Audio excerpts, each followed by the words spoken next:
എല്ലാവർക്കും നമസ്കാരം. വിശപ്പ് സഹിച്ചവനെ വെള്ളത്തിന്റെ മധുരം അറിയാൻ പറ്റിക്കുള്ളൂ എന്നുള്ള ഒരു ചൊല്ലുണ്ട്. നാം എന്ത് സുഖത്തിലാണ് ജീവിക്കുന്നത്. നമുക്ക് ഇഷ്ടമുള്ള ഭക്ഷണവും വസ്ത്രവും ആവശ്യത്തിനനുസരിച്ച് നമുക്ക് ലഭിക്കുന്നു. എന്നാൽ ഇതൊന്നും കിട്ടാതെ കുറെ കുഞ്ഞുങ്ങൾ നമ്മുടെ ചുറ്റുപാട് ജീവിക്കുന്നു. അങ്ങനെയുള്ള ഒരു ബാലന്റെ കഥയാണ് ഞാൻ ഇന്നിവിടെ പറയാൻ പോകുന്നത്. എന്റെ കഥയുടെ പേരെന്താണെന്ന് അറിയാമോ? ആഗ്രഹം. ഒരിക്കലടുത്ത് ഒരു കൊച്ചു ഗ്രാമത്തിൽ ഓലമേഞ്ഞൊരു കൊച്ചു കുടിലിൽ ഒരു ബാലൻ ജീവിച്ചിരുന്നു. ആ ബാലന്റെ പേരെന്താണെന്ന് അറിയാമോ? കുട്ടൻ. സ്കൂൾ ജീവിതം എന്താണെന്ന് പോലും അവൻ അറിഞ്ഞിരുന്നില്ല. കഷ്ടപ്പാടും ദാരിദ്ര്യമായിരുന്നു അവന് കൂട്ട്.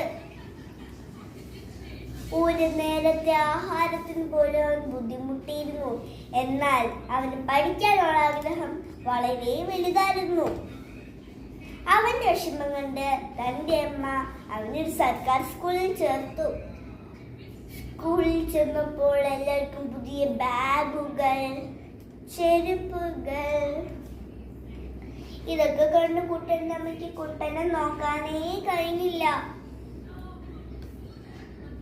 അന്ന് അവിടെ വെച്ച് കുട്ടന് സുഹൃത്തിന് ലഭിച്ചു. ആ സുഹൃത്തിന്റെ പേരെന്താണെന്ന് അറിയാമോ? ബാബു. ഒരു ദിവസം കുട്ടൻ ബാബുവിനോട് ചോദിച്ചു, നിന്റെ വീട് ഓലയാണോ ഓടാണോ? അപ്പോൾ ബാബു പറഞ്ഞു, മാളികപ്പുറമുള്ള വീട്.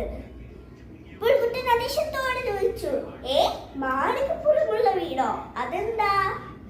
അപ്പോൾ ബാബു പറഞ്ഞു, ഇനി അങ്ങനത്തെ വീടൊന്നും കണ്ടിട്ടില്ലേ? ഒരു ദിവസം ബാബു കുട്ടനെയും കുട്ടി തന്റെ വീട്ടിലേക്ക് യാത്രയായി. വീടെത്തിയതും കുട്ടൻ ഞെട്ടിപ്പോയി.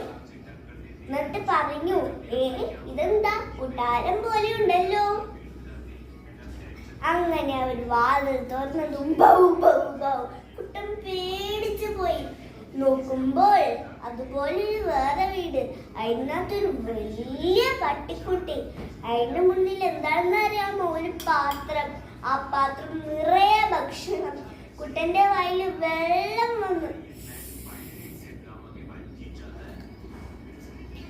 ഒരു ദിവസം എല്ലാവരോടുമായി ടീച്ചർ ഒരു ചോദ്യം ചോദിച്ചു, നിങ്ങൾക്ക് ഭാവിയിൽ ആരാകാനാ ആഗ്രഹം?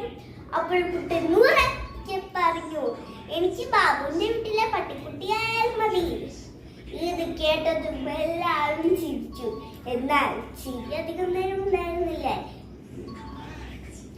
കുട്ടന്റെ അവസ്ഥ മനസ്സിലാക്കി അവന്റെ കൂട്ടുകാരും അധ്യാപകരും അവനെ സഹായിച്ചു. അങ്ങനെ കുട്ടൻ കഷ്ടപ്പാടിലൂടെയും ദാരിദ്ര്യത്തിലൂടെയും അവൻ പഠിച്ചുയരങ്ങളിലെത്തി. ഇതിൽ നിന്ന് നമ്മൾ എന്താണ് മനസ്സിലാക്കേണ്ടത്? ആഗ്രഹങ്ങളുണ്ടെങ്കിൽ മാത്രമേ നമുക്ക് ഉയരങ്ങളിലെത്താൻ സാധിക്കുള്ളൂ. കുട്ടന്റെ ജീവിതം നമുക്കൊരു പ്രചോദനമാവട്ടെ. നന്ദി, നമസ്കാരം.